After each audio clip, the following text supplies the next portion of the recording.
Okay, welcome everybody. My name is Helen Cox. I'm the Sustainability Division Manager for the City of Thousand Oaks, and you're here this evening to learn about the changes in our commercial trash service that will take effect starting January 1st next year. So I have a presentation that we'll go through quickly, and then we'll be available to answer your questions. So I expect the presentation to take maybe 20 minutes, 25 minutes in total, and there'll be plenty of time for your questions. I just wanted to introduce the city team. As I mentioned, my name's Helen Cox. I'm responsible for the Sustainability Division, and that's where our trash service, recycling, and organics, hazardous waste, all of those programs lie, along with various other programs, energy, conservation, renewable energy, and our water conservation programs, as well as this year we're leading a climate action plan development. Here with me tonight are Rod Cordova, who is our lead person responsible for overseeing our current solid waste franchise agreement and various other solid waste programs. We also have Spencer Silverstein, who's runs our hazardous waste program, and Philip Hirel, who is doing our outreach and communicating with businesses in the field. So a quick overview of the current solid waste regulations. You're probably familiar with AB 341, as it's known, the mandatory commercial recycling. This requires all businesses that generate a certain volume of trash, 4 cubic yards, which is essentially 1 dumpster, to arrange for recycling services. And this has been the law for a number of years.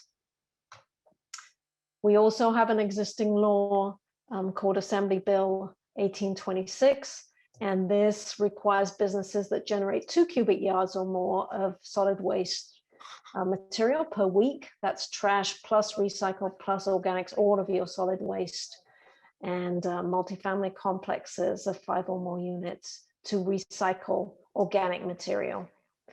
And organic waste is defined by the state as a combination of the following: food waste, landscape and pruning waste, that's clippings, that's tree branches, that's grass mowings, etc. Any kind of non-hazardous wood waste, so wood waste that's not treated wood, and then food soiled paper that's mixed in with that food waste. So that's what defines organic waste. So that's current law. Another law that you may not be as familiar with, it only went into effect last summer, requires that commercial waste generators and organic waste generators that provide customer access to the business to purchase food, for example, to purchase cans of soft drinks, to purchase water bottles, etc. They must provide a container for customers to recycle those materials, to recycle the cans, the bottles, or any organics that they might purchase on the premises. So that's, as I said, that went into effect about 6 or 8 months ago. A new law, major law that's going into effect starting January the 1st is something that's known as SB 1383.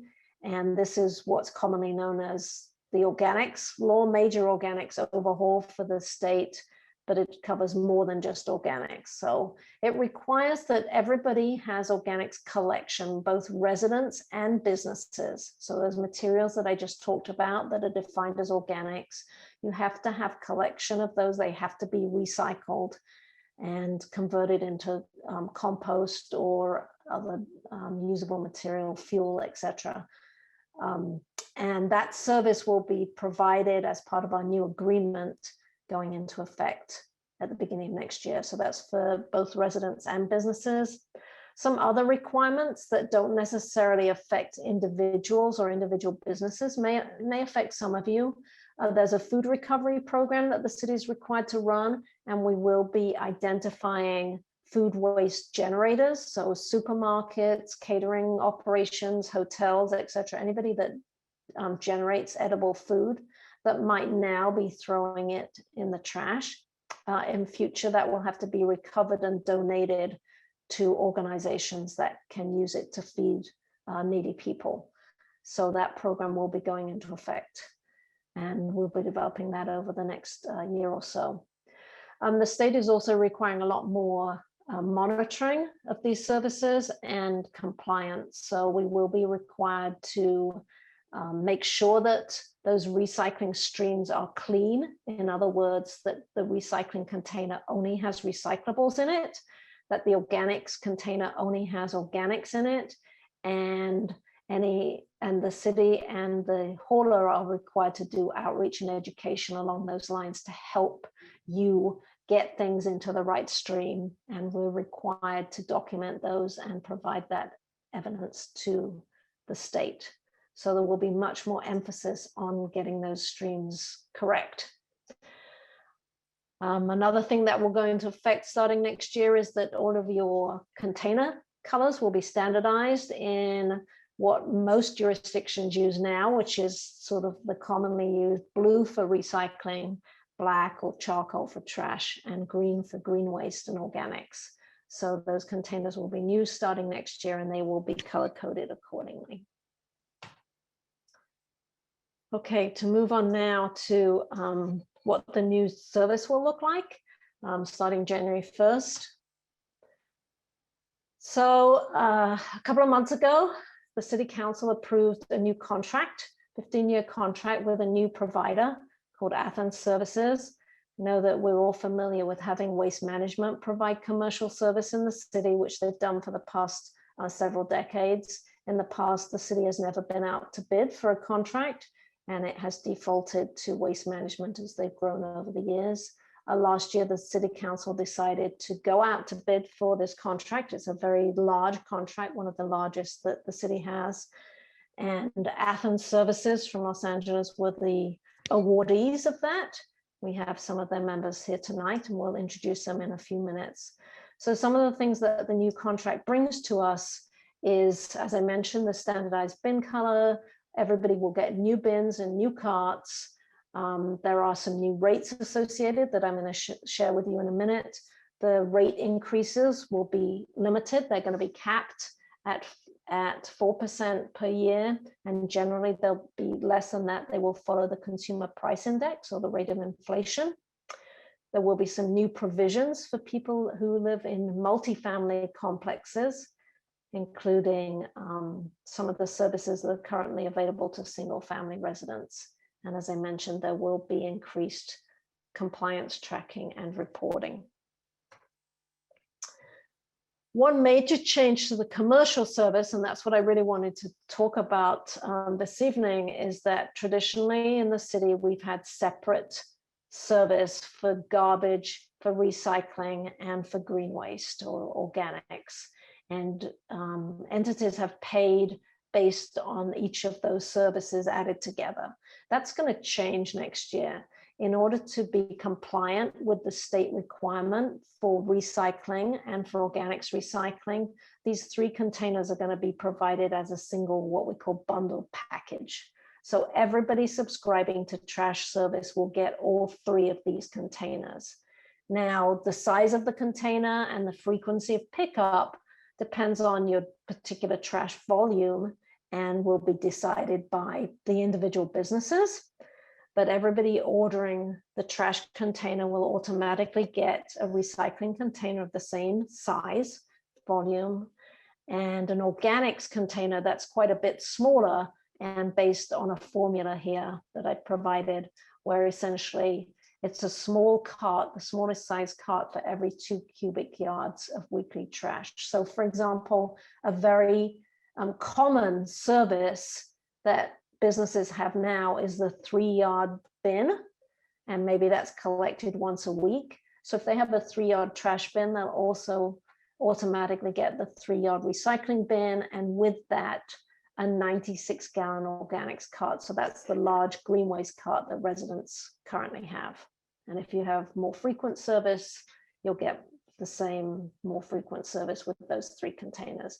Now this bundle package can be tailored according to individuals' needs, but all the services will be like the residential services are now. They're packaged as a package of 3. So that's one major change. So just to share with you the rates that the agreement provides for. If you have once a week service, this is based on the volume of trash service, then this is the monthly rate that you would pay for that once a week service for all 3 containers. If they were 2 cubic yard trash and 2 cubic yard recycle, then this would be a rate 157 up to 4 cubic yards.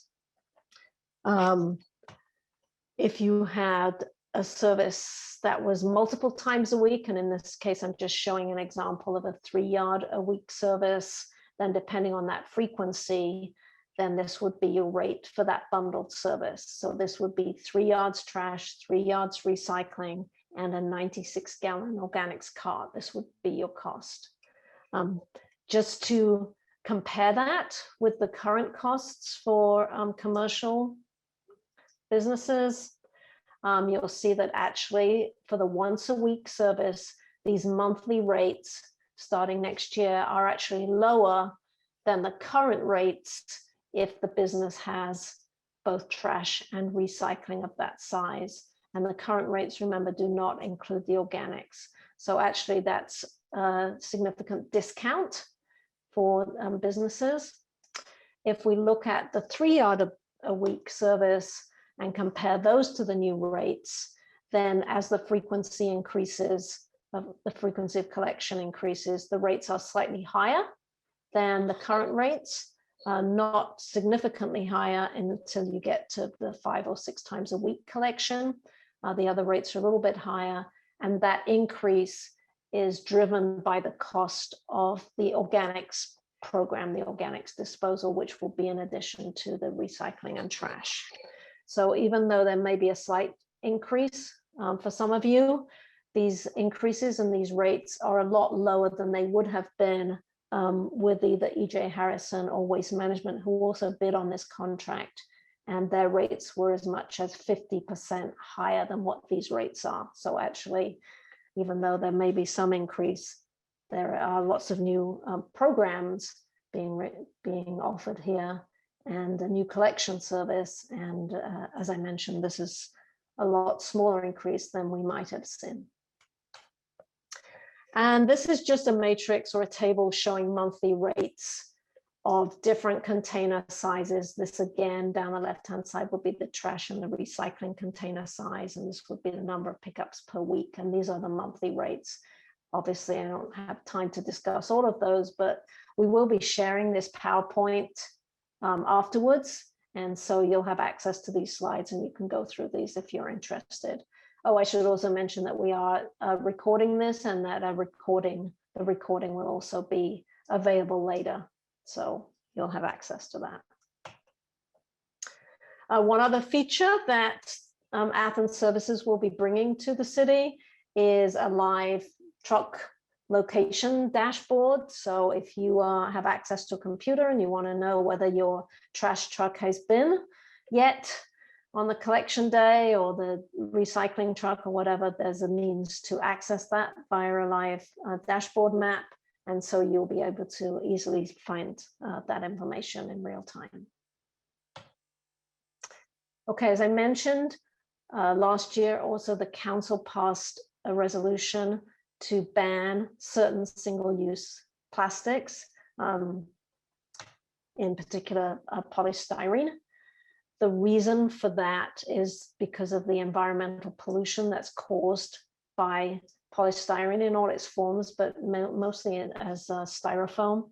These single-use plastics are a significant source of environmental pollution, and styrofoam in particular is very easily windborne and carried to storm drains and beaches, and is very hard to pick up, and there's no current mechanism available to the city for recycling this. So if you have styrofoam, it needs to go in the trash, but in future there'll be very little available within the city, and takeout, dining, coffee shops, etc. will not be able to use styrofoam anymore starting next year. So that process, that ban, was actually put into force after kind of a significant outreach effort with various stakeholders and industry experts. We did bring in people who currently operate in those businesses as food dispensers, as coffee shops, etc., and asked for their feedback. A lot of them are already not using those materials, which they know are very environmentally harmful. And so we took their recommendations, and also we'll be providing a list of alternative materials, mainly fiber-based compostable containers that can be used as substitutes. So we just wanted to make everyone aware of that in case you are a business that needs to prepare. There will be no polystyrene, that's the plastic number 6, for utensils or for food packaging.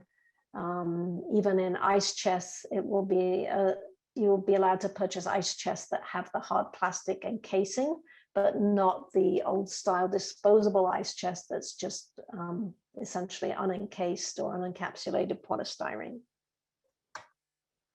And just for reference, these are the different numbers of recycling, recyclable plastics, or the codes that are used to identify the plastic type. And here we've just indicated in green the ones that are very common and easy to recycle, basically numbers 1, 2, and 5. And then down there is number 6, that's styrofoam or polystyrene, which is in red and is now going to be banned starting next year. And then others that are a little bit harder to recycle and are just recycled upon the availability of those resources and markets.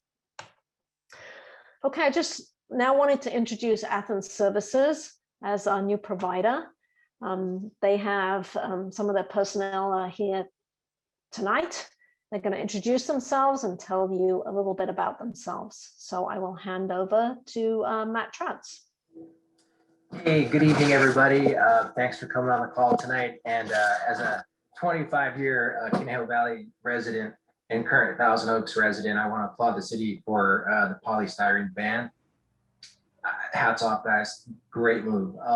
My name is Matt Troutz. I'm a territory manager for Athens Services. I'm also the sustainability manager for Thousand Oaks. We're located at 2251 East Thousand Oaks Boulevard, right here in Thousand Oaks. We encourage you folks to come on in. We're still doing the social distancing. We're playing by all the rules, but we'd love for you guys to come on in, and we'd like to talk to you about recycling, composting, all things environmental. We're a resource for the community, and we're thrilled to be here. Also on the call tonight, we've got Robert Zaratzian. He's our Senior Director of Business and Development for Athens Services. We've got Jessica Aldridge, who's our Director of Sustainability, and Tor Schmidt, our Director of Community Outreach and Customer Relations. We're thrilled to be here tonight, guys. We are just over the moon to be able to partner with the community of Thousand Oaks and get this rolling. So with that, we are open for questions, and we're here to help. So whatever we can answer for you, feel free. And if we can't get you a direct answer tonight, maybe we can take it offline and follow up with you, but we are here to serve. So any questions, please let us know. Before we start with the questions, a little bit about Athens. You guys might not be completely familiar with us as a company. We've been in business since 1957. We are a family-owned and operated company. We are recycling specialists, and I would be pressed to say that I don't think there's a person at the company that isn't just all about the environment and providing our services for the community. So that's a little bit about us. And again, we're open for questions tonight. So whatever you have, guys.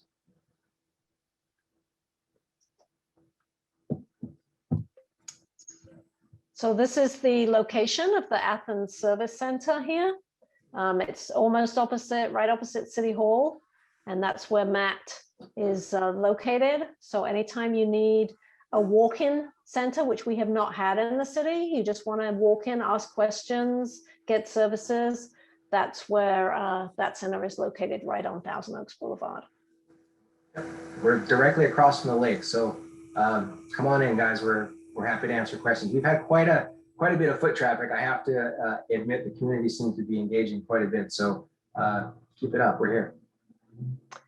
Okay, I'm just going to provide contact information. As I said, we'll provide this PowerPoint to you. We'll be emailing this out to everybody that registered. So it has our contact information. There's information there for the city. If you want to know about the solid waste programs, regulations, etc., please reach out. Any questions about your service, or if you want to have your service needs assessed, or you want to arrange for service, I would say that Athens is going to be reaching out to you as a business. So don't worry that you need to contact them, because they will be coming and actually doing site visits to most of your businesses. But if you do have questions, please feel free to reach out to them. And to that point, Helen, we are going to be starting our outreach about mid-June, and we will get to everybody. So if you need a question answered before that, again, hit us at the Sustainability Center. But we're coming out to all you guys. We're going to be coming to every business to make sure that you're right-sized, make sure that we're doing our job for you, and to answer any questions on site. So some of the provisions that in the new contract will be that residents at multifamily complexes have more services than they have in the past. In the past, they've basically been classified as commercial entities, but in future they're going to have access to like bulky waste pickup, which the single family residents do now. So I know it's always a challenge at some of those complexes where people are moving in and moving out, and they have large items that they want to dispose of. That's been an issue in the past where they don't have a means really to easily dispose of that. So in future, as part of the contract, they will have access to dispose of those items and call for the bulky item pickup. So that's a nice addition. And one of the addition that we have for residents is that there's going to be a quarterly home collection program for hazardous waste. So I don't know if you're familiar with the city's hazardous waste center, which is located on Rancho Canal Boulevard in Newbury Park. It's open on Fridays and Saturdays for residents to take any household hazardous waste like paints and cleaning fluids and electronics, light bulbs, etc. So residents commonly take those on a Friday or Saturday morning. But starting next year, Athens will be providing a service whereby they will pick up those materials from your home. You can arrange for a quarterly pickup of those and save you the trouble of having to go to that facility yourself. So that's a new addition to the contract. Okay, so we're very much looking forward to working with our new providers. And if we don't have any questions, I guess we're over pretty quickly. Just don't forget us, guys. 2251 East Thousand Oaks Boulevard, directly across from the lakes. You cannot miss us. We've got a big banner out there thanking everyone for the support. So come on in. We're there every day from 8 to 5. And we're thrilled to talk to you guys. So thanks again for having us on. Okay. All right. Thanks, everyone.